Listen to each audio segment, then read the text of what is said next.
Olá, pessoal, muito boa noite a todos, sejam muito bem-vindos à segunda aula do curso intensivo do uso de antibióticos na prática clínica. Antes de começar, gostaria sempre de lembrar a vocês que este conteúdo é destinado única e exclusivamente a médicos veterinários e a estudantes de medicina veterinária. Até o final desse curso aqui, você vai saber precisamente quando e como utilizar antibióticos, evitando erros e promovendo o bem-estar de seus pacientes caninos e felinos. Na primeira aula desse curso, a gente te mostrou quais são os erros clássicos na hora de definir o uso de antibióticos em cães e gatos, que acabam impedindo um tratamento efetivo e contribuindo para a resistência bacteriana. Seria repetitivo a gente detalhar novamente todos esses erros, mas a gente precisa reforçar que se você não tomar consciência de quais são esses erros, você não vai conseguir entender o necessário para definir o uso e escolher adequadamente quais antibióticos você vai selecionar na rotina dos seus pacientes caninos e felinos. Se você ainda não conferiu, é só clicar no ícone do vídeo 1 que foi enviado para o seu e-mail ou no grupo de WhatsApp nos inscritos aqui do curso. É muito importante assistir a todas as aulas para que você tenha um entendimento mais amplo, mais assertivo do que a gente está passando aqui para vocês. E antes de começar, eu quero deixar claro que não importa qual que é o grau de experiência que você tem com o tratamento e utilização de antibióticos, não importa quanto tempo você está formado, se você ainda sente dificuldade na rotina com seus pacientes, sempre está em tempo de melhorar a sua prática, de potencializar suas técnicas de atendimento, de se sentir mais seguro no que você oferece para os seus pacientes. O importante é não se sentir mal se a gente ainda comete erros, mas reconhecê-los e corrigi-los para melhorar a nossa eficiência. E a gente quer agradecer imensamente a todos os comentários que a gente recebeu na primeira aula do curso. Foram centenas de médicos veterinários deixando dúvida, elogio, contribuição. A gente fez o máximo para responder a todas elas. É muito legal ver esse engajamento, essa participação de todos vocês para tentar se qualificar cada vez mais e oferecer um melhor atendimento para os seus pacientes. Continua comentando o que vocês estão achando da aula, o que vocês estão achando do curso, que a gente vai ler e responder para todo mundo. Agora a gente vai começar a segunda aula do curso de prescrição de antibióticos precisa e efetiva. Tá joia, pessoal? Então, bora lá para o conteúdo. Pessoal, para a gente fazer uma prescrição assertiva de antibiótico, é muito importante que a gente se baseie em dois pilares. No conhecimento do inimigo, portanto, no conhecimento microbiológico, quais são as bactérias, quais são as características, e assim eu posso selecionar o melhor antibiótico para poder combater determinada infecção. E para isso, evidentemente, é muito importante que eu tenha conhecimento sobre quais são os antibióticos disponíveis na minha rotina, quais são as características deles, né? Quais são as suas indicações, seus efeitos adversos, enfim, todos os aspectos relacionados a esses antibióticos. E não é nem preciso dizer que, evidentemente, é muito importante que você tenha um conhecimento efetivo sobre o seu paciente. Só assim você vai ter os elementos necessários para realizar uma prescrição assertiva. Então, conhecimento microbiológico e conhecimento do arsenal terapêutico. É isso que a gente vai procurar passar aqui para vocês na aula de hoje. Bacana, pessoal? Bora então conversar sobre os aspectos microbiológicos que eu tenho que conhecer para procurar fazer a melhor prescrição antibiótica possível. Quais são os tipos de bactéria com os quais eu vou me deparar na minha rotina? Qual é o inimigo? Quais que são as características dele para eu poder escolher a melhor arma para combatê-lo? Então, de forma geral, pessoal, quando a gente fala em bactéria, a gente tem aqueles dois grandes grupos de bactéria. As bactérias gram-positivas e as bactérias gram-negativas, que embora todo mundo conheça, muitas vezes não consegue utilizar essa informação de forma prática, ou seja, traduzi-la em um benefício na hora de você escolher o antibiótico da sua prescrição. E é isso que a gente vai procurar entender na nossa aula de hoje. Como que eu uso essa informação de que uma bactéria é gram-positiva ou que uma bactéria é gram-negativa? Bora lá então. Qual que é a diferença entre esses dois grandes grupos? A bactéria gram-positiva tem uma parede celular mais espessa do que a bactéria gram-negativa. Então, aquela parede celular externa ao microorganismo, que é formada pela união de peptidioglicanos, que são moléculas formadas por peptídeos, que são a unidade formadora de proteínas, e por açúcar, né? Esta parede que envolve esses micro-organismos é muito mais espessa na bactéria gram-positiva, enquanto ela tende a ser mais fininha na bactéria gram-negativa, conforme vocês estão vendo aqui na imagem, né? Então, a gente vê várias camadas de peptídeo-glicano na bactéria gram-positiva e apenas uma camada de peptídeo-glicano na bactéria gram-negativa. Então, esta é a primeira diferença, uma diferença importante. Outra diferença muito significativa é a presença de membrana celular, membrana externa, na bactéria gram-negativa. Então, circundando a parede celular, a bactéria gram-negativa também apresenta uma membrana externa. E esta membrana externa é importante porque ela confere mais um obstáculo, mais uma barreira à penetração de antibióticos neste microorganismo. E vocês bem sabem que o antibiótico, para ser efetivo, para ter a sua ação, ele precisa entrar dentro do microorganismo. Então, este é o papel da membrana externa, muitas vezes, impedir a entrada do antibiótico. Por exemplo, vocês estão vendo ali na imagem que, transpassando a membrana celular, inserida nela, existe uma proteína chamada porina. Muitos antibióticos conseguem atingir o meio interno da bactéria entrando pela porina. Mas existem algumas bactérias danadas que param de produzir porina. Se você não tem porina, muitos antibióticos não conseguem penetrar e, portanto, ter uma ação efetiva. Então, essa é uma diferença significativa entre a bactéria gram-positiva e a bactéria gram-negativa. Do ponto de vista de coloração, elas são diferenciadas à medida que a bactéria gram-positiva toma uma coloração roxa, né, na coloração de gram, e a bactéria gram-negativa ela assume uma coloração avermelhada.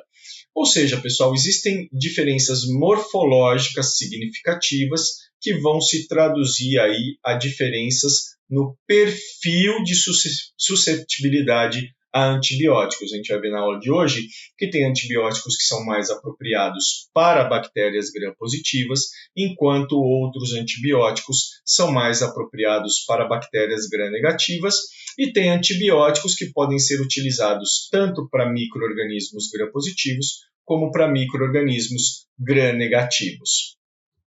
Muito bem.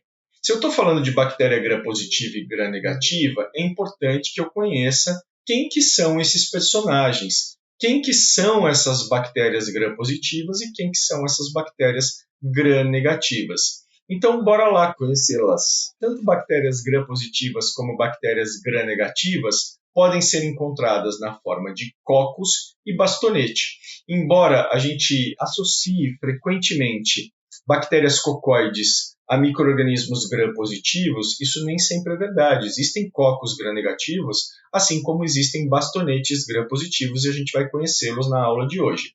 Então, quais são os cocos gram-positivos que são importantes na minha rotina, nos meus pacientes?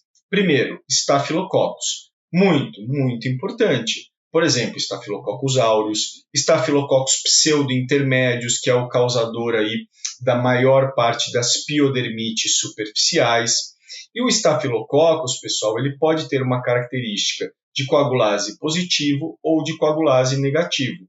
Por que isso é relevante? Porque Staphylococcus coagulase positivo é um Staphylococcus do mal, agressivo, porque ele tem a capacidade de transformar protrombina em fibrina, formando uma capa protetora que confere resistência à fagocitose. Então, ele é muito mais perigoso do que o coagulase negativo. Essa descrição pode vir no antibiograma que vocês recebem do laboratório. Streptococcus, bactéria muito comum também, né? Causador aí de diversas enfermidades, muito comum em tegumento, muito comum em cavidade oral. Pode ter característica alfa-hemolítico ou beta-hemolítico. E, por fim, a gente tem o Enterococcus, que também é um coco gram-positivo, que está presente principalmente no trato digestivo. Olha o nome, Enterococcus, né? Então, é um coccus gram-positivo que está presente predominantemente no trato digestivo. E a gente tem duas espécies principais, o Enterococcus fecalis e o Enterococcus faecium. É importante? Sim, na medida que o Enterococcus faecium é muito mais agressivo, muito mais multiresistente do que o Enterococcus fecalis, que é bem mais fácil de tratar. Hoje mesmo eu recebi o resultado de uma urocultura de um paciente felino, 10 anos de idade, com urolitíase, que apresentou positividade na urocultura para Enterococcus. Então, de onde vem esse Enterococcus? Ele vem do trato digestivo e contaminou o trato urinário. Já Staphylo e Strepto estão presentes predominantemente em tegumento, em pele, embora possam ser também encontrados em outras porções do indivíduo, do organismo. Bacana, pessoal? E além de cocos, eu posso também ter bastonetes gram-positivos. Quem são os bastonetes gram-positivos? Micro-organismos anaeróbicos, como Clostridium perfringens e Clostridioides difficile, né? Mudou o nome, antes era Clostridium difficile, agora é Clostridioides difficile. E esses micro-organismos anaeróbicos eles estão presentes fundamentalmente em barriga, em trato digestivo distal, principalmente no intestino grosso, e a Listeria monocytogenes, também é um bastonete gram-positivo, não é tão comum, mas pode causar doença grave, inclusive sepse, no paciente canino. É causadora de encefalite em seres humanos, muitas vezes relacionada à ingestão de leite, mas pode sim acometer o cão e pode causar um quadro séptico muito importante. Temos que conhecê-la. Muito bem. As bactérias gram-negativas, quem são?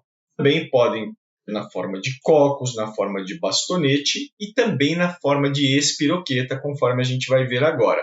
Quem são os cocos gram-negativos? Principalmente, para nós, é importante a moraxella. Tá? A moraxella ela pode causar enfermidade significativa, a moraxella catarrhalis. Ela está envolvida em algumas infecções em pacientes caninos e felinos, então temos que conhecê-la.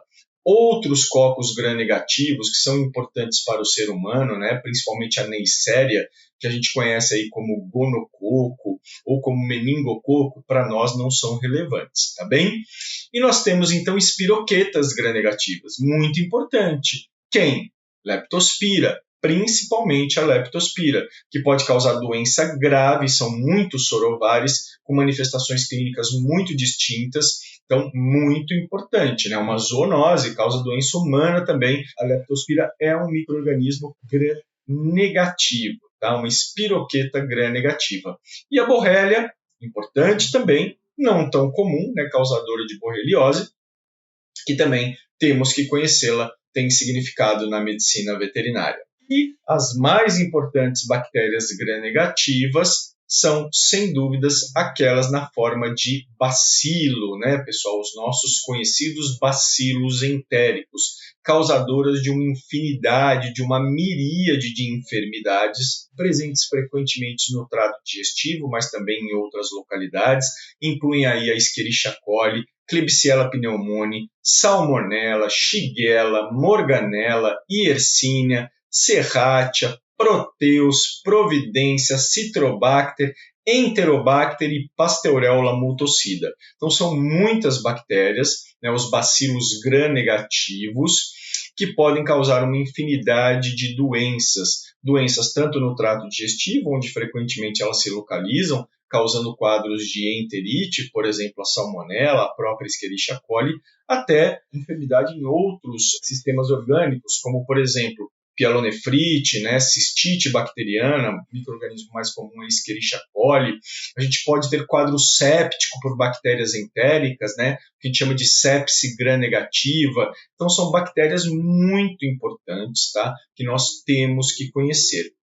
E nós temos um grupinho dentro das bactérias gram-negativas, que são conhecidas como gram-negativas não fermentadoras de lactose, que poucos de nós conhecem, mas que temos que conhecê-las, que para quem não conhece eu vou apresentar a vocês agora, que é um grupo do mal, perverso, serial killer, malévolo mesmo, pessoal, que são os gram-negativos não fermentadores de lactose, e incluem Pseudomonas aeruginosa, Acinetobacter, principalmente o Baumannii, Stenotrophomonas e Burkholderia.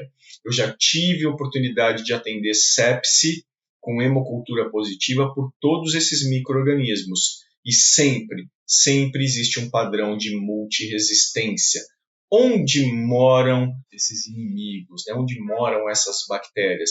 Pessoal, são bactérias presentes em ambiente hospitalar. Você pode achar que não, mas ele está na sua clínica, no seu hospital, e normalmente os pacientes adquirem essas infecções, então, em ambiente hospitalar, as conhecidas infecções nosocomiais.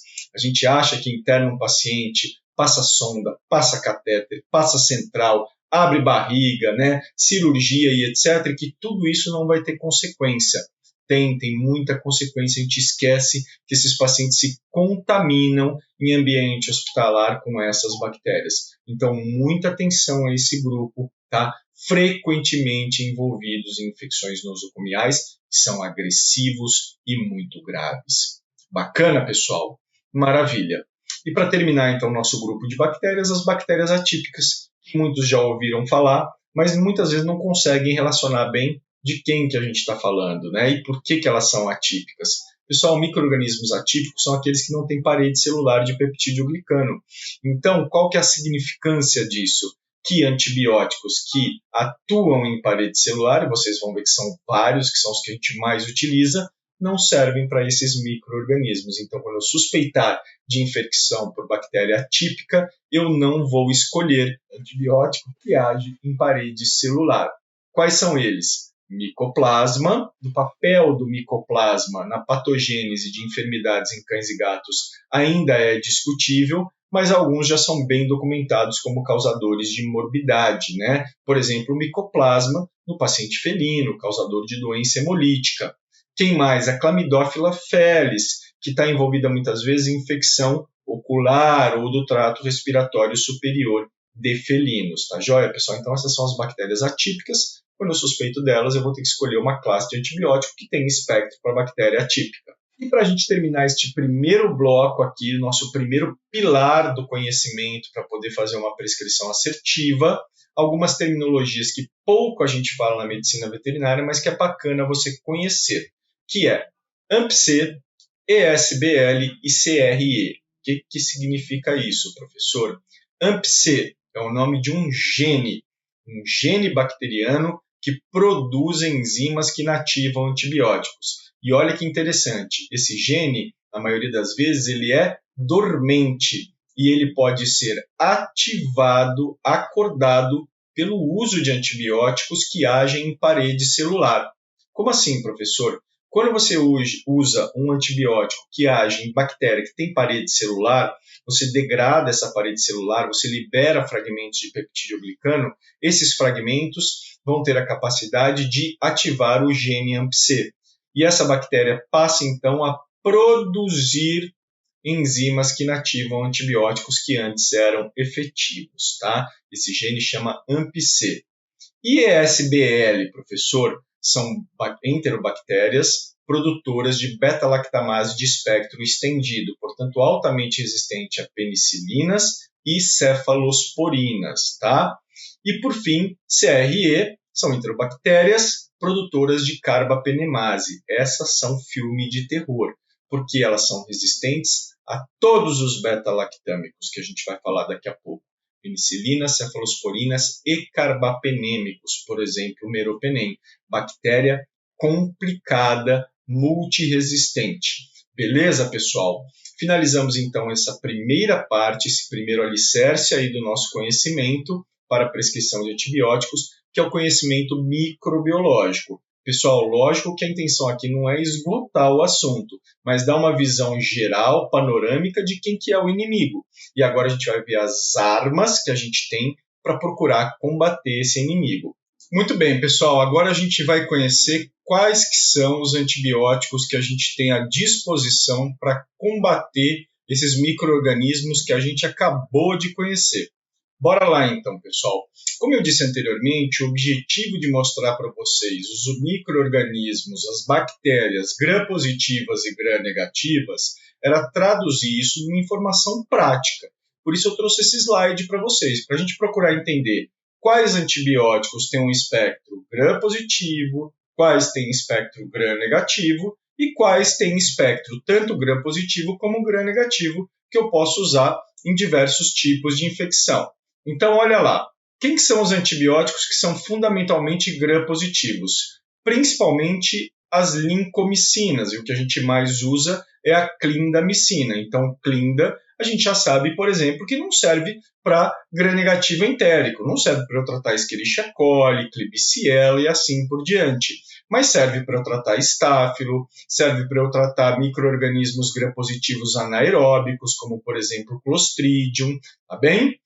E os glicopeptídeos, como a vancomicina. Acontece que a vancomicina a gente não usa na medicina veterinária, pelo menos não de forma frequente, né? Ela é um antibiótico principalmente para gram-positiva, não tem nenhum espectro gram-negativo, tá? Mas a gente não vai ficar falando muito sobre ela justamente porque a gente acaba não utilizando de maneira comum na nossa rotina, no nosso dia a dia. E no outro espectro, a gente tem antibióticos que são fundamentalmente gram-negativos. Quem que são?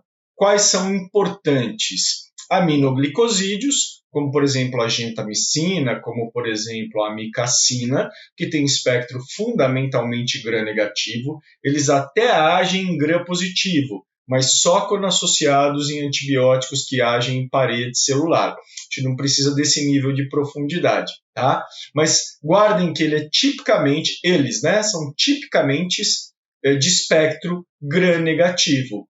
E a nitrofurantoína, que a gente usa tipicamente para tratamento de cistite bacteriana e pulsoterapia em cistite bacteriana recidivante, que é causada comumente por bactéria gram-negativa, como a Escherichia coli. Então, esses aqui têm espectro apenas gram-negativo. E no meio do caminho, a gente tem aquelas classes de antibióticos que podem ter espectro tanto gram-positivo como gram-negativo. Eles são de amplo espectro, mas tem particularidades. Não é que eles vão atacar todo mundo, né? Existem limitações. Então, a gente vai ver que dentro de beta-lactâmico, tem aqueles que só se prestam a combater gram-positivos. Tem aqueles que não combatem tão bem gram-positivo. A gente vai conversar sobre tudo isso. Então, beta-lactâmicos, fluorquinolonas, macrolídeos, tetraciclina e as sulfas são antibióticos que podem ter espectro tanto gram-positivo quanto gram-negativo. E agora a gente vai falar sobre cada uma dessas classes, para que elas servem, né, em quais circunstâncias eu posso utilizá-las, e vamos fechar a nossa aula de hoje, então, fazendo uma série de prescrições nos diferentes cenários clínicos. Bora lá então, pessoal. Começar a falar sobre os beta-lactâmicos. Quem são? Eles são o must do antibiótico. Eles são os caras, os mais importantes antibióticos que a gente utiliza na rotina, pessoal. Então, se você quer conhecer uma classe de antibiótico, conheça os beta-lactâmicos. Sem dúvida, eles são os mais importantes. Como que eles agem, professor? Os beta-lactâmicos agem lá na parede celular, que a gente viu no começo da aula. Parede celular que tem na bactéria gram-positiva e na bactéria gram-negativa e é formada por peptídeo glicano. Eles agem exatamente no domínio transpeptidase da ligação entre os peptídeo-glicanos, né? Então, ele age aqui nessa região TP, impedindo a ligação cruzada entre as cadeias de peptídeo-glicano. Se não liga, a parede se fragmenta e a bactéria morre. Esse é o denominador final. Por isso que os beta-lactâmicos são tão interessantes. Então, eles agem degradando a parede celular de bactérias gram-positivas e bactérias gram-negativas, tá? Então, beta-lactâmicos, quando a gente fala em beta-lactâmicos, a gente tem diversos grupos de antibióticos. Todos eles têm em comum a presença de um anel beta-lactâmico. E aqui é o panorama geral dos beta-lactâmicos. A gente não usa todos eles, mas é importante que a gente tenha um conhecimento sobre todas essas classes medicamentosas. Então, os beta-lactâmicos incluem as penicilinas, e aí nós temos as penicilinas naturais, que hoje são muito pouco utilizadas pelo alto índice de resistência bacteriana. Então, penicilina G-benzatina, penicilina cristalina. E esses antibióticos têm espectro fundamentalmente gram-positivo, não agem em gram-negativo. Tá? Foram os primeiros antibióticos a serem confeccionados, né, a serem utilizados. As penicilinas anti-estafilocócicas, como o próprio nome diz, se prestam principalmente ao tratamento de infecções estafilocócicas. E aqui a gente tem principalmente a oxacilina, também usamos muito pouco na nossa rotina, pelas características microbiológicas das infecções com as quais a gente trabalha. As aminopenicilinas, essas usamos frequentemente, que incluem aí a ampicilina e a moxicilina. As ureidopenicilinas também não usamos praticamente, que é a piperacilina, o representante mais importante, e a penicilina ou as penicilinas com inibidores de beta-lactamase. O que é isso, professor? São substâncias que inibem as enzimas que a bactéria produz para destruir o antibiótico. Então, se ela neutraliza a enzima que a bactéria produz para destruir o antibiótico não vai ser destruído. Então, é uma estratégia farmacológica para evitar, para burlar, para enganar a resistência bacteriana. E aqui a gente inclui a moxicilina com clavulato de potássio, a ampicilina com sulbactam e a piperacilina com tazobactam, a combinação pipetazo, né, que nós também não utilizamos frequentemente na rotina, tá? Mas que tem um amplo espectro de ação. Então, essas são as penicilinas. Daqui a pouco a gente vai falar mais aprofundadamente sobre elas. Segundo grupo de antibióticos beta-lactâmicos são as cefalosporinas, que incluem medicamentos de primeira a quinta geração. Utilizamos principalmente primeira, segunda e terceira geração, quase não utilizamos quarta e quinta geração.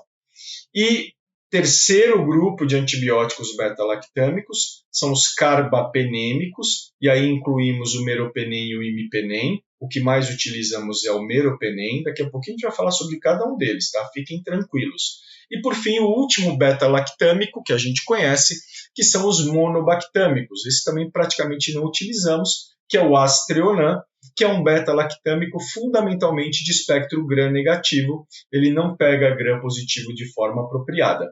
Então, são esses os antibióticos beta-lactâmicos. São importantes? São fundamentais. Tenho que conhecê-lo, é o que eu mais prescrevo na minha rotina.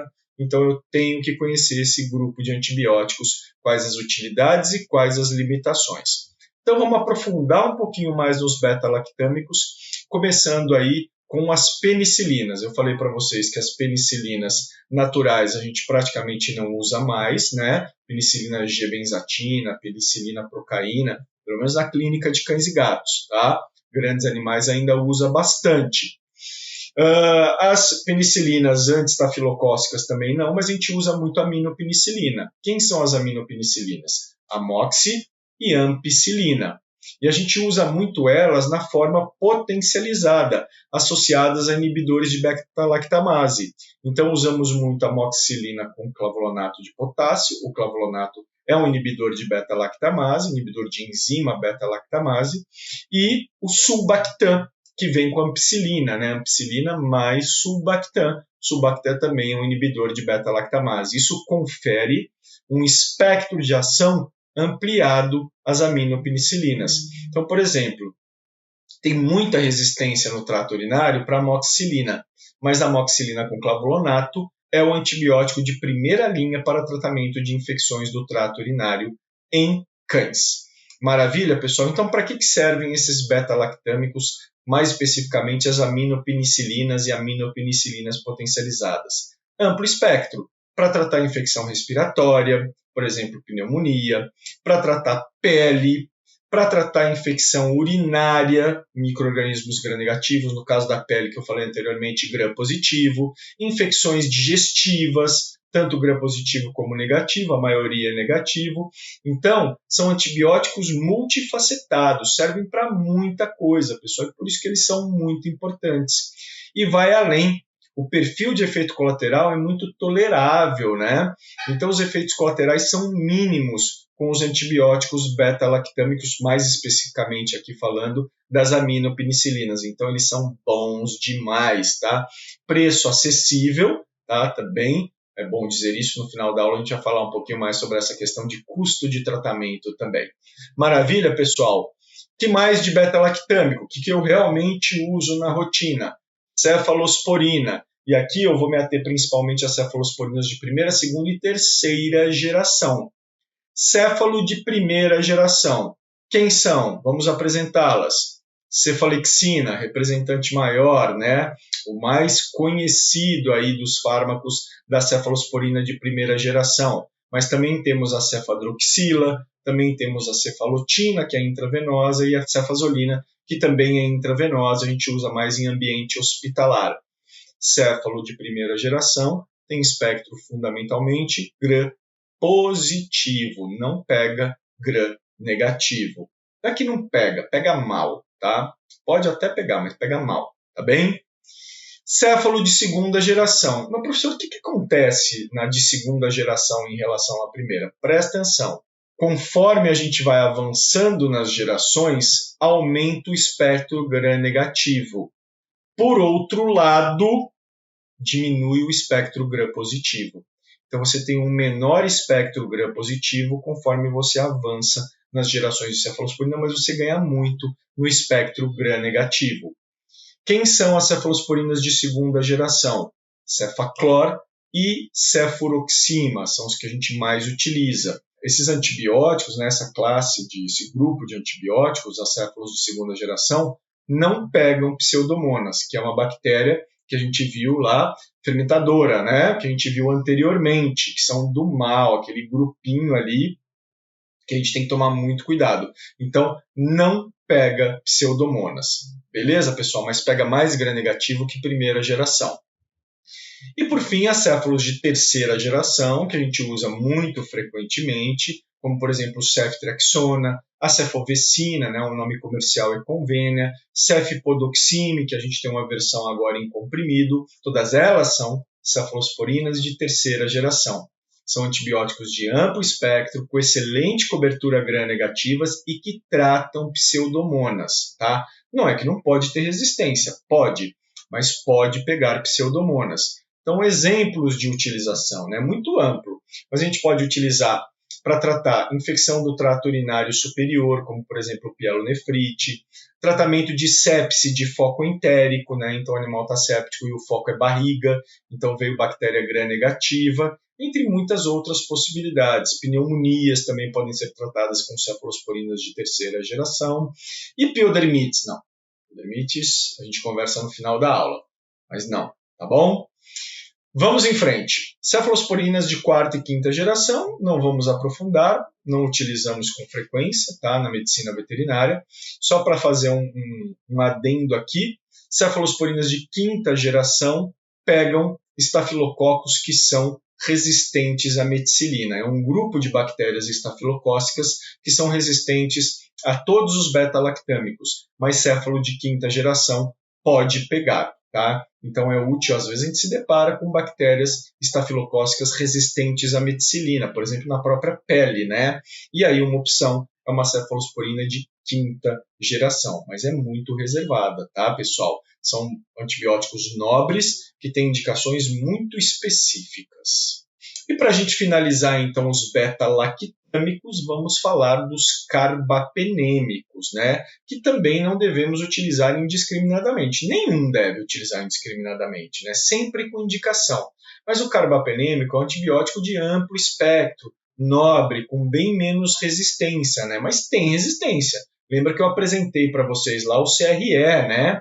Aquelas enterobactérias que são resistentes a carbapenêmicos. mas a gente tem ainda uma excelente ação dos carbapenêmicos. O principal representante que a gente usa bastante é o meropenem.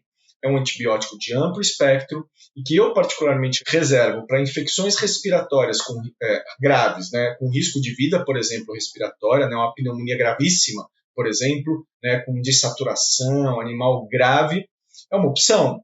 Sepse é outra opção, né, insuficiência orgânica decorrente de infecção bacteriana. Quando a gente diagnostica sepse, meropenem carbapenêmico é uma opção, mas não é para ficar utilizando para qualquer coisa, tá, pessoal? Então, muita parcimônia na prescrição de antibióticos carbapenêmicos, tá? Antibióticos nobres reservados para infecções graves, tá, pessoal? Então, este é o grupo dos beta-lactâmicos, tem que conhecer, muito importantes, é o que a gente mais prescreve na rotina, tá? Então, penicilinas, cefalosporinas, carbapenêmicos, a gente não vai falar sobre o Astreonan, que é outro grupo, né? Porque a gente não usa regularmente, a gente não faz uso desse antibiótico.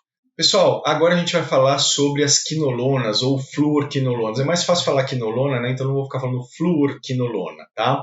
Qual o mecanismo de ação? Elas inibem a síntese do DNA bacteriano. Pronto, é isso que você precisa saber, né? A gente não precisa de maiores aprofundamentos em mecanismos de ação. Então, por inibir a síntese do DNA, a bactéria morre. E é isso que é o nosso objetivo, é isso que queremos, a morte da bactéria, né? Da bactéria ruim, né? Bom, quem são as quinolonas? Apresenta ela para a gente, professor, que todo mundo conhece, né? Quem está aí na rotina sabe, são amplamente utilizadas. Então temos aí como principal representante o enrofloxacino, diversas apresentações comerciais, como Flotril, Bytril, Duotril, entre outros, tá? Norfloxacino, hoje a gente praticamente não usa, né? Difícil de ser utilizado, medicina humana também não utiliza para praticamente nada. Ciprofloxacino, levofloxacino, que é uma quinolona respiratória, daqui a pouco eu explico para vocês essa questão da quinolona respiratória, e marbofloxacino, que é uma medicação veterinária, tá? Tem mais de uma apresentação comercial também, Marbopet, Marboxil, também é uma quinolona de geração mais avançada aí, bastante interessante para alguns tipos de infecção. Então essas são as fluorquinolonas, tá? E para que eu vou utilizar quinolona? Vamos lá. Primeiro ponto, ela tem uma excelente biodisponibilidade oral. Então eu não preciso ficar grandemente preocupado em fazer a quinolona endovenosa, intramuscular, porque se a via digestiva estiver viável, mesmo que o animal esteja hospitalizado, a absorção e distribuição vai ser muito boa. Tá? Então eu posso usar a via oral, não tem problema, tá? Não preciso priorizar a utilização da via endovenosa, por exemplo, né? Ou seja, mais uma invasividade dentro de um ambiente hospitalar. O que mais? Tem uma ampla distribuição tecidual. Por que isso é importante? Porque ela é boa para tratar infecções em determinados sítios, como, por exemplo, próstata, e ela penetra muito bem em vários lugares, como exemplo, pulmão, dentro de célula como neutrófilo, macrófago, mas olha que informação importante, ela não é boa para tratar a infecção no sangue, porque ela não fica no sangue, ela vai direto para os tecidos. Embora ela seja boa, então, para tratar um foco de sepse, por exemplo, um foco pulmonar, um foco prostático, para tratar a bactéria circulando no sangue, ela não é apropriada porque ela não fica no sangue. Então, essa informação é bacana, fiquem atentos a isso. Ela é de amplo espectro, mas tem um espectro mais gram-negativo do que positivo, tá? Mas pega também gram-positivo.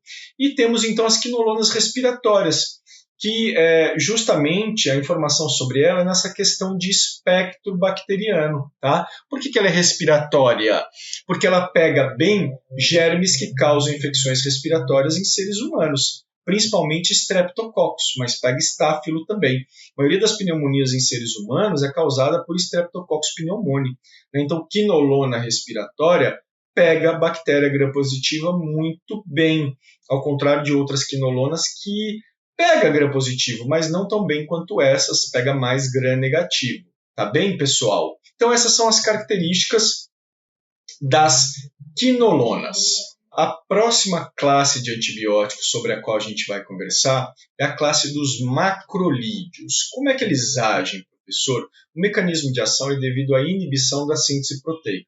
Vocês vão ver que daqui para frente a maioria é inibidor de síntese proteica na bactéria. Age, por exemplo, em ribossomo, muitos agem em diferentes locais de ribossomo, tá? Para causar a inibição da síntese de proteína. A bactéria não produz proteína, ela não vai sobreviver, né? Então, o denominador final é novamente a morte da bactéria, que é justamente o nosso objetivo. Quem é o principal representante do macrolídeo? Principalmente a azitromicina, mas incluímos também nesse grupo a claritromicina. Quem a gente mais usa, de fato, é a azitromicina. Não usamos tanto quanto na medicina de seres humanos, mas sim, prescrevemos a azitromicina para algumas condições clínicas, tá bem, pessoal? Vamos ver quais são as particularidades dos macrolídeos. Primeiro, assim como a quinolona, ela tem excelente biodisponibilidade oral. Então, ao administrar por via oral, ela rapidamente se difunde pelo sangue e pelos tecidos, tá? Então, a gente nem tem apresentação de azitromicina parenteral, mas por via oral vai muito bem, vai ser absorvido, vai ser bem distribuído. Da mesma forma que quinolona, também tem uma concentração sérica baixa, pessoal. Então, ela é pouco disponível no sangue, por esse motivo e por outros também, né, que tem resistência muito elevada a ela, não é adequado para tratar sepse. Resistência elevada, acabei de falar, né? Então, principalmente em função do abuso de uso do macrolídeo, a gente tem muita resistência, tá? E ela é utilizada principalmente para tratamento de micro-organismo atípico. Ela tem espectro Gram positivo e para micro-organismo atípico. O espectro Gram negativo não é bom, tá? E tem muita resistência. Para nós, na nossa rotina, exemplo, quando que eu posso usar azitromicina? Para tratar a infecção de via aérea superior. Por exemplo, infecção de via aérea superior de felinos. Sabemos que a azitromicina vai muito bem nesses casos. Tratamento de atípicos, que nem a gente falou anteriormente, né? Então, por exemplo, suspeita de clamidófila, né?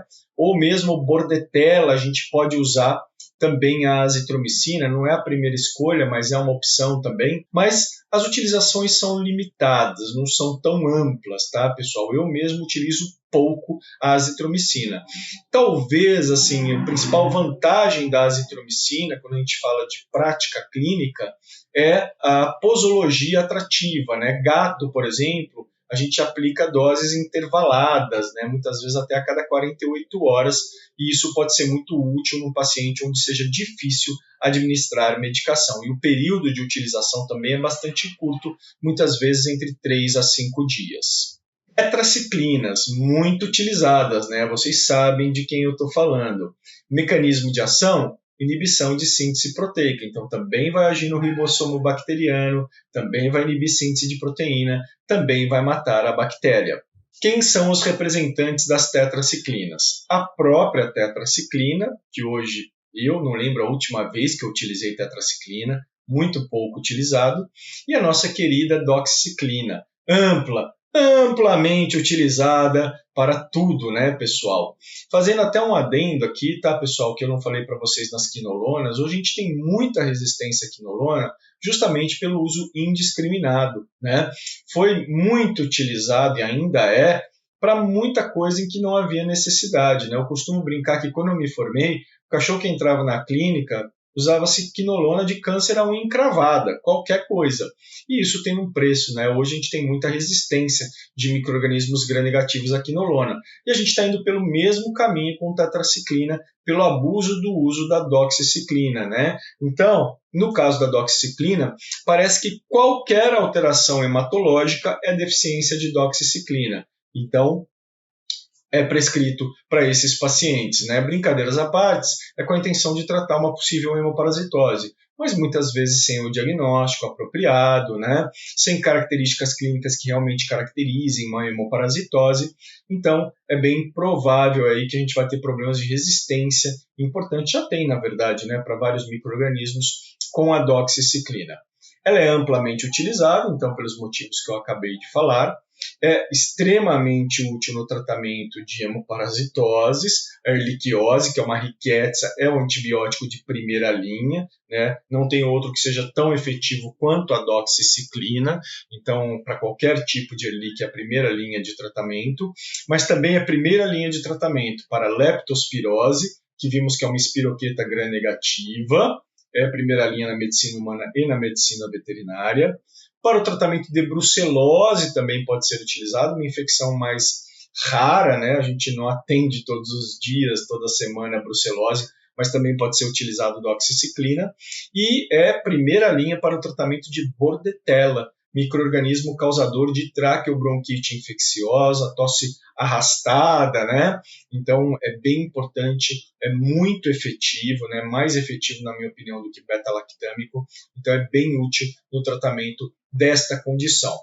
Efeitos adversos, principalmente que eu gosto de destacar na aula, é a irritação de mucosa, podendo causar esofagite, principalmente em gatos, que a gente usa para tratar o quê? Micoplasma, né? Então, micoplasmose, tá? Podem acrescentar aí também, a gente trata com doxiciclina.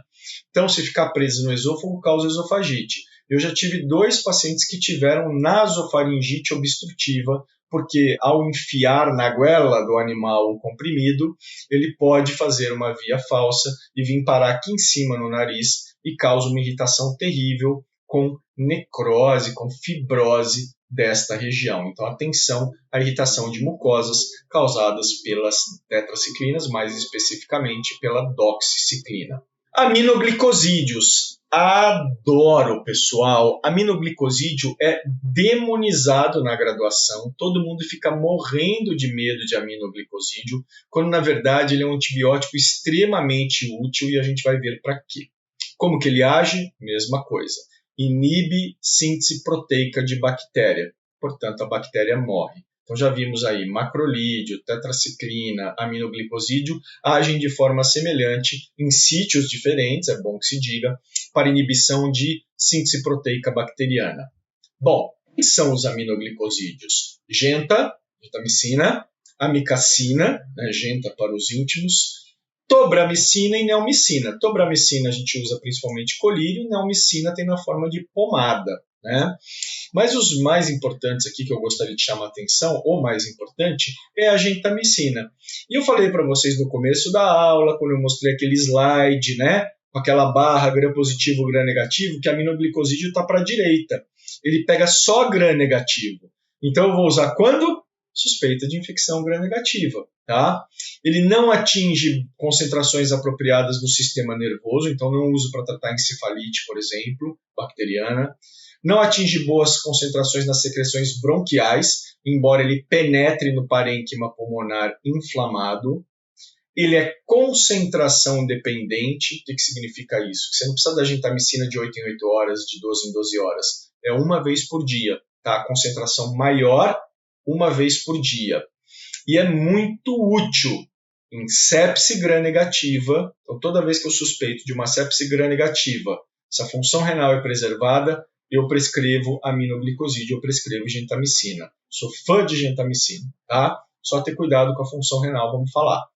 E outro exemplo de utilização é para nebulização em pacientes com pneumonia de repetição. Isso é mais difícil de ver na prática, né?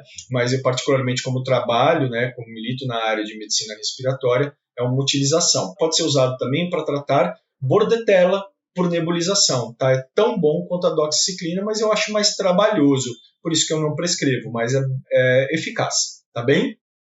E a principal característica de perfil colateral é a nefrotoxicidade, por isso ele é demonizado na aula de farmacologia de graduação.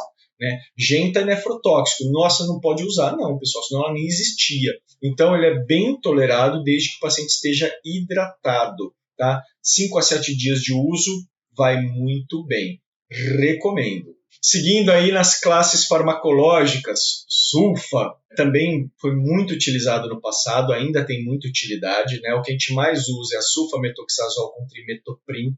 O trimetoprim aí, ele evita muita resistência da bactéria sulfa, né? Parecido lá com o que a gente falou do clavulonato, do sulbactam, tá? Então ele é um antibiótico que a gente chama de antibiótico suicida, né? Então ele protege a sulfa e aumenta o seu espectro de ação. Tem muita resistência à sulfa, mesmo utilizando com trimethoprim, tá? E um exemplo aí de utilização da sulfa é para isosporose, que na verdade é um protozoário, né? Um coccidídeo. Então a gente usa sulfa, é o fármaco de escolha.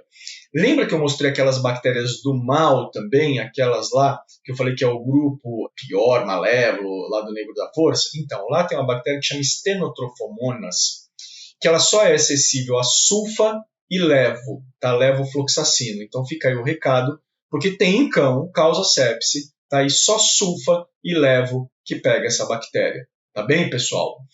Muito bem. Tem outras utilidades? Tem. Dá para tratar piodermite, infecção urinária? Dá, mas não é primeira linha, tá bem? Mecanismo de ação. Ela é um análogo do PABA. E por competir com o PABA, ela inibe a produção de ácido fólico, consequentemente, ela prejudica a formação do material genético, né, do DNA bacteriano. Tá? Esse é o mecanismo de ação da sulfa. Metronidazol, a gente costuma falar sempre aqui na Raciocínio, né, em outras aulas, que diarreia não é deficiência de metronidazol. A gente vê aí muito abuso do metronidazol, qualquer quadro diarreico usa metronidazol, e não é essa a ideia, tá? Metronidazol é uma prodroga, ele só vai ser ativado depois que ele estiver dentro do organismo, né? Mais especificamente dentro da bactéria. Os compostos ativos da bactéria acabam ativando ele, já o fármaco ativado, um dano oxidativo no DNA bacteriano, prejudicando o DNA, ele acaba causando a morte da bactéria. Ele é um excelente antibiótico para tratar micro-organismos anaeróbicos, como Clostridium, Clostridioides, que a gente falou anteriormente, tá? Mas ele também tem espectro protozoário, por exemplo, o tratamento de giardia, né? Não é primeira linha, isso é fato, mas pega, pode pegar. Tá? Então, ainda é um fármaco que pode ser utilizado com esta finalidade. Então, micro-organismos anaeróbicos e alguns protozoários. Clindamicina, pessoal. Então, como que age? Mesma coisa, estou me repetindo, né? Inibidor de síntese proteica bacteriana. Clind, eu mostrei para vocês naquele slide que ela estava à esquerda. Então, Clind é para quê? Gram-positivo e anaeróbico, ou gram-positivos anaeróbicos, tá? Pega estáfilo? Pega. Pega strepto? Pega. Pega Escherichia coli? Não é uma boa. Klebsiella? Clostridium? Ok. Gram-positivo anaeróbico, pega, tá bom? Então, por exemplo, abscessos, clindamicina é uma boa escolha, né? Pele pode ser utilizada. E tem um outro micro-organismo famoso que ela pega muito bem, a primeira linha de tratamento. Quem? Toxoplasmose. Então, se eu suspeito de toxoplasmose, que é um protozoário, eu vou utilizar clindamicina, né? Por exemplo, pneumonia, suspeita de pneumonia por tóxico em gato, eu vou utilizar clindamicina. Muito bem, a gente terminou então o segundo pilar da nossa aula de hoje, que é o conhecimento sobre o arsenal antibiótico. Então agora eu conheço o meu inimigo, conheço as minhas armas. Agora eu vou fazer o quê? Eu vou realizar a prescrição em diferentes cenários clínicos. Então vamos lá, algumas coisas que são importantes quando a gente pensa em prescrever um antibiótico para um paciente. Número 1, o que vai ser tratado? Você está tratando uma cistite, uma enterite, uma piodermite, um quadro séptico? Por que isso é importante? Para a gente procurar inferir qual é o micro-organismo mais provável. Por exemplo, a gente sabe que na cistite predomina micro-organismo gram-negativo, na pele, gram-positivo e assim por diante. Terceiro, quais são as características do paciente? Ele tem alguma contraindicação ao uso deste antibiótico? Há alguma complicação prevista para o uso desse antibiótico? Então, são coisas que a gente deve considerar também. E, por fim, a característica do fármaco, de todos eles que a gente discutiu até agora. Quais são os efeitos adversos? Quais são os custos da medicação, né? Não adianta eu prescrever uma medicação que o tutor não tenha condição de pagar. Isso deve ser abertamente discutido com o tutor do animal. A via de administração também é importante. Por exemplo, se o animal tem uma condição que desabilita utilizar a via oral, a gente tem que optar por antibiótico parenteral. Por exemplo, animal com megaesôfago e infecção respiratória, né, que não é incomum. E por fim, uma das características que talvez seja aqui das mais gera dúvida, que é o tempo de tratamento desse paciente. Por quanto tempo eu vou tratar? E já vou dar um adiantamento aqui para vocês. Hoje, a tendência da ciência é preconizar cada vez mais tempos menores de tratamento. Então, aqueles tratamentos com antibióticos muito prolongados, né, que muitas vezes a gente aprendia no passado, como, por exemplo, um tratamento de piodermite por 42 dias, 21 dias, hoje isso está caindo em desuso. A gente percebe que com tempos muito mais curtos de tratamento, a gente consegue os mesmos resultados, os mesmos desfechos, com menor malefício para o paciente. Bacana, pessoal? Então, bora discutir alguns cenários aí em que eu posso prescrever antibiótico. Na prática, né? Vamos lá. Atendemos muito, né? Parvovirose, então aquele filhotão que tem ali entre 2 a 3 meses de idade, começou com vômito, enterite hemorrágica, desidratação, prostração. Protocolo vacinal inapropriado, suspeita, parvovirose. É vírus, correto? Correto. Precisa de antibiótico? Provavelmente. Por quê? Porque embora a doença não seja bacteriana, existe um potencial complicador com uma infecção gram-negativa. De onde? Do intestino. Como o paciente tem um intestino extremamente lesionado, existe uma facilitação para que as bactérias do intestino façam translocação, ou seja, passem do intestino para dentro da circulação. E o que predomina no intestino? Bactérias gram-negativas. Além disto, frequentemente este paciente está neutropênico, com menos de 1.000 neutrófilos na contagem diferencial de leucócitos. Então, quando você tem um paciente com parvovirose e neutropenia, há uma indicação clara do uso de antibiótico. Qual antibiótico? Algum que tenha espectro gram-negativo e anaeróbico também. É bom que se diga que bactérias anaeróbicas também podem fazer parte do quadro, mas a prioridade é gram-negativo. Opções: beta-lactâmico. Lembra que eu falei para vocês, eles são os antibióticos que a gente mais prescreve. O que eu posso usar? Posso usar ampicilina com sulbactam? Pode. Pode usar amoxi com clavulato? Pode. Ceftriaxona, pega bem gram-negativo? Pega. Pode. Então são boas opções terapêuticas. Qual não é uma boa opção terapêutica? Cefalotina, cefalexina, clindamicina, porque são primordialmente gram-positivos. Preciso usar meropenem? Não, de forma alguma, não é necessário. Tá? Mas, professor, por que eu não posso usar genta, né? Gram-negativo? Olha, do ponto de vista microbiológico, até poderia. Mas lembra que eu falei no slide anterior, conhecer o paciente e potenciais efeitos adversos. Qual que é o efeito adverso da genta? Nefrotoxicidade. Como que está o paciente com parvovirose na maioria das vezes? Desidratado. Então não é uma opção, dada a nefrotoxicidade do aminoglicosídeo. Bacana, pessoal? Bora lá! Infecção do trato urinário. Qual é o micro-organismo predominante? Escherichia coli. Responde por 75% ou mais das infecções.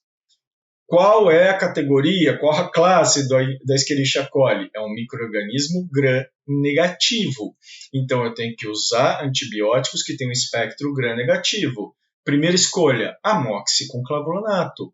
Mas por que não fluorquinolona? Porque tem muita resistência. Hoje, quando a gente estuda isolados bacterianos do trato urinário, a gente percebe que tem muito mais resistência à quinolona do que tem a antibiótico beta-lactâmico. Então, beta-lactâmico é a primeira escolha.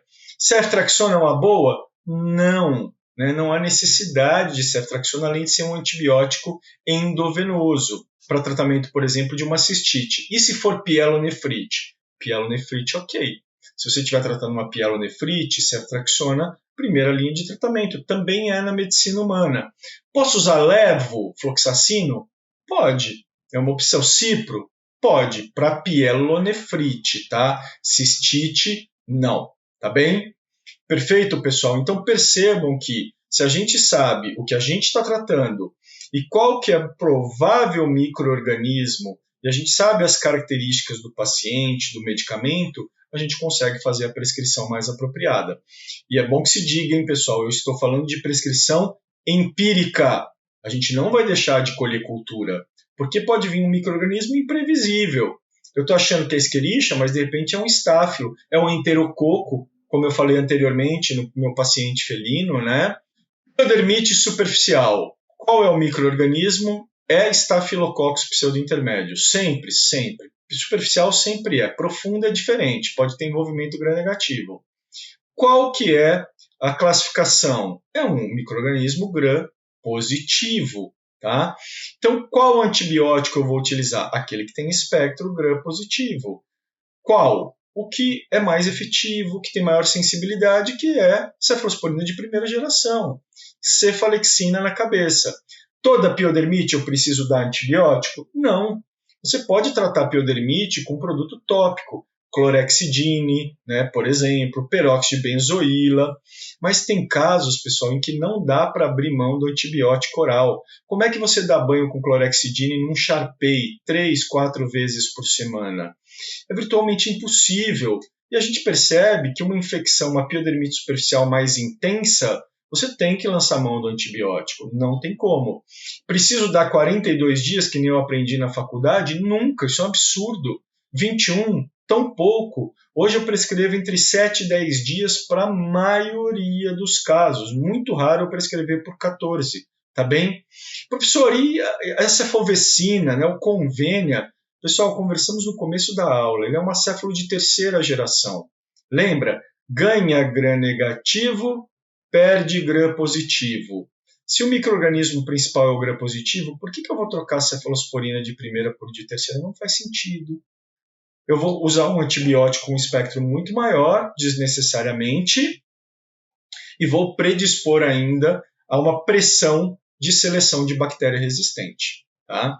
Então, totalmente contraindicado, a menos em situações especiais. Um animal em que seja inviável medicação oral, por exemplo. Tá bem? Mas são casos pontuais, específicos. Primeira linha, então, empírica, é cefalexina.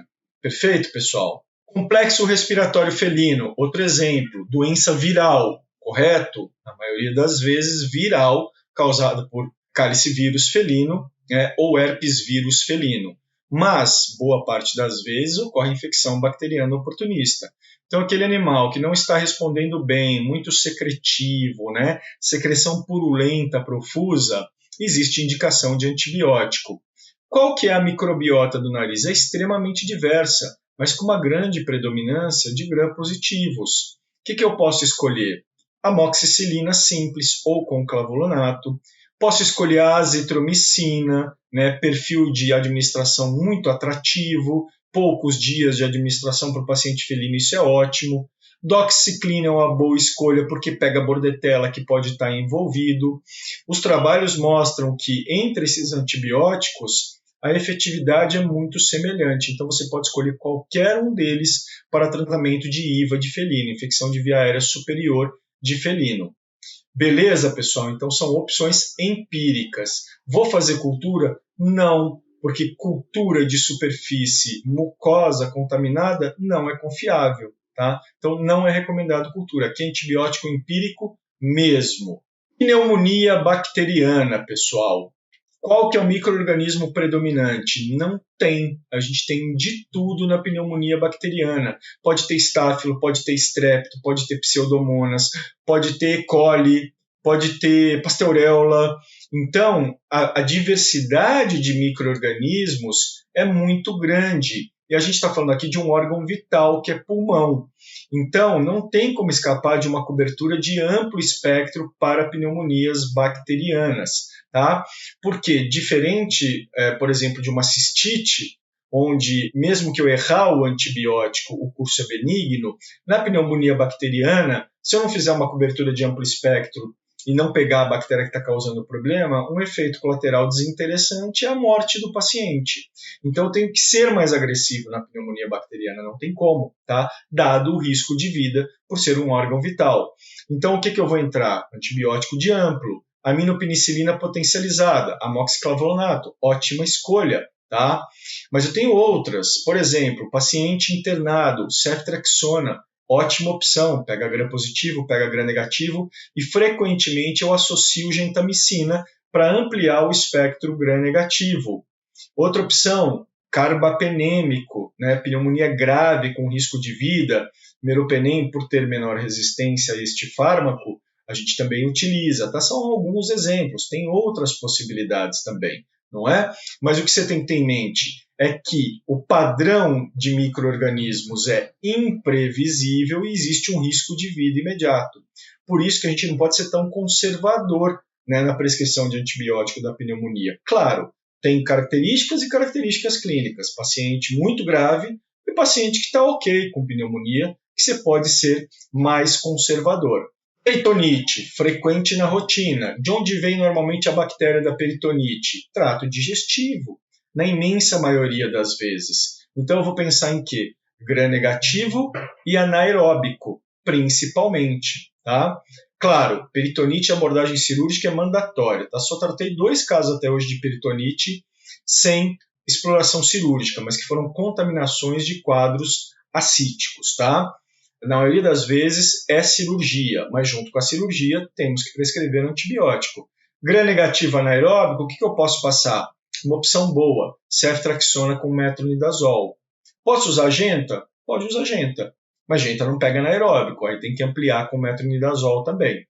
Então percebam que a gente viu vários cenários clínicos, né, em que eu preciso de uma prescrição empírica e que é fundamental eu conhecer a bactéria, o antibiótico e as características do paciente.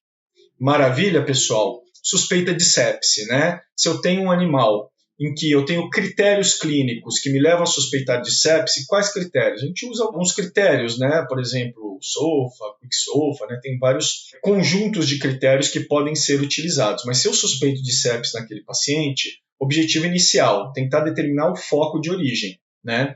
O foco de origem é pulmão, é trato urinário, é barriga, é trato digestivo, né? Isso ajuda a direcionar, mas nem sempre eu consigo determinar. E o tratamento, via de regra, é de amplo espectro, né? Eu preciso pegar patógenos, germes gram-positivos e anaeróbicos, às vezes priorizando mais um do que outro, né? Então, exemplos de associações de amplo espectro, ceftriaxona com aminoglicosídeo, ceftriaxona com quinolona, como marbofloxacino. Professor, posso usar cefalosporina de primeira com gentamicina? Também é uma opção, tá? Ampicilina com subactam, meropenem, tá? Todos são de amplo espectro. E lembrando, se há suspeita de envolvimento anaeróbico, barriga principalmente, né, trato digestivo, ampliar o espectro com metronidazol. Maravilha, pessoal? Ah, professor, e piometra, eu passo metronidazol? Não tem normalmente envolvimento anaeróbico, né? Eu vejo muito prescrever metronidazol para piometra, não acho que seja, em hipótese nenhuma, necessário. Pessoal, eu gostaria de terminar então a nossa aula de hoje aqui mostrando um antibiograma para vocês de um paciente meu. Eu falei para vocês da importância, né, de tudo isso que a gente está conversando, da prescrição consciente, né, baseada no máximo de evidência possível. Olha a situação, paciente em internação hospitalar, tendo declínio clínico, né, piorando, uma deterioração clínica significativa depois de passar por procedimento cirúrgico. Hemocultura foi coletada com suspeita de sepse, cresceu esta bactéria, né, que eu falei dela para vocês, Burkholderia cepacia, é uma bactéria do mal, falei para vocês lá naquele grupo, né, e olha o padrão de resistência. Resistente a tudo, tá? Vejam as observações embaixo, resistente a qualquer antibiótico que possa ser tentado. Resultado, não há o que fazer. O paciente acaba por falecer nesse tipo de condição, né? E foi de fato o que aconteceu. Esse tipo de bactéria está do nosso lado, no ambiente hospitalar, na nossa clínica, ali na mesa. Então a gente tem que tomar muito cuidado e ser o mais consciente possível na nossa prescrição. Bacana, pessoal. Espero que tenham gostado.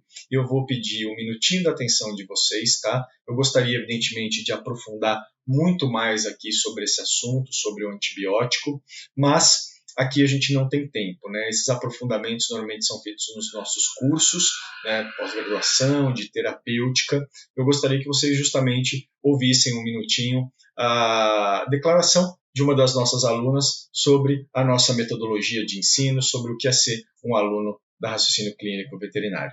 Meu nome é Samira, sou médica veterinária, atuo na área de clínica médica de cães e gatos. A gente sai da graduação realmente muito inseguro. E eu também saí assim. Nos meus atendimentos eu me baseava muito das minhas vivências de estágio. Eu adquiri essa segurança de realmente elaborar uma terapia, sabendo que aquela terapia era melhor para aquela patologia. E eu acho que um dos diferenciais desse curso é realmente ser baseado em evidência científica. Hoje a gente sabe a importância de ser baseado em evidência científica, principalmente pensando no paciente, mas também pensando na questão jurídica. Fora também que esse curso é feito por professores maravilhosos, com muito tempo de experiência. Eu me sinto muito mais segura, as minhas terapias são realmente muito mais assertivas, porque você consegue se atualizar, consegue ter certeza e segurança do que você está fazendo. Fora também que todos esses conteúdos a gente tem acesso via PDF. Então, no meio do plantão, às vezes eu não consigo acessar o vídeo, eu acesso o PDF e já consigo ter doses. Para mim, assim, é simplesmente excelente. Fora a equipe também de suporte, eu consegui tirar várias dúvidas que ninguém nunca tinha conseguido me explicar. E são pessoas maravilhosas e foi rapidinho, né? Tirava uma dúvida e rapidamente já tinha sido respondida. Então, isso para mim realmente foi um divisor. Eu gostei bastante, me sinto muito mais segura. E para mim isso não tem preço, realmente. Se sentir segura e saber que você está fazendo o melhor pelo seu paciente. Bom, pessoal, sabemos que muitos de vocês estão interessados em dar um passo avançado nesse processo de realização de tratamentos de forma segura e que gere resultados realmente incríveis. Inclusive, a gente tem recebido aí incontáveis perguntas sobre a abertura da nossa turma do curso de terapêutica, né? De quando que vai ser a próxima turma. E o fato é que sim, a gente possui a solução completa para vocês atingirem esse nível de expertise em prescrição e a gente em breve vai abrir essa nova turma do curso de terapêutica, tá? Como eu falei anteriormente, durante as aulas a gente tenta passar o máximo possível, mas nosso tempo aqui é restrito, tá? E mais para frente a gente vai falar então sobre essa oportunidade, sobre essa nova turma que vai abrir e por enquanto aproveite o máximo aqui o que a gente está fornecendo nessas aulas, tá? Assista e reassista quantas vezes você quiser e não deixe de comentar, por favor, sobre as nossas aulas, se estão gostando, tá? Se estão gostando do curso.